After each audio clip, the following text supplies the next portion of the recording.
আগামী জাতীয় সংসদ নির্বাচন সহ দেশের সামগ্রিক পরিস্থিতি নিয়ে প্রধান উপদেষ্টা ডক্টর মোহাম্মদ ইউনূসের সঙ্গে যমুনায় প্রবেশ করেছেন বিএনপির প্রতিনিধি দলের সদস্যরা। দলের মহাসচিব মির্জা ফখরুল ইসলাম আলমগীর সহ স্থায়ী কমিটির সদস্যরা বুধবার দুপুর ১২টা নাগাদ যমুনায় প্রবেশ করতে শুরু করেন। বেলা ১২টার দিকে বিএনপির মহাসচিব স্থায়ী কমিটির সদস্য সালাউদ্দিন আহমেদ একই গাড়িতে করে যমুনায় আসেন।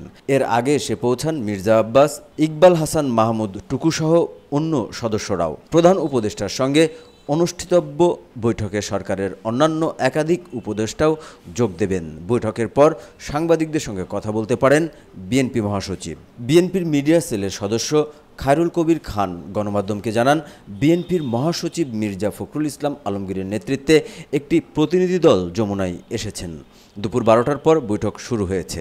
প্রতিনিধি দলে আরও রয়েছেন ব্যারিস্টার জমির উদ্দিন সরকার, মির্জা আব্বাস, নজরুল ইসলাম খান, আমির খসরু মাহমুদ চৌধুরী, সালাউদ্দিন আহমেদ ও ইকবাল মাহমুদ টুকু।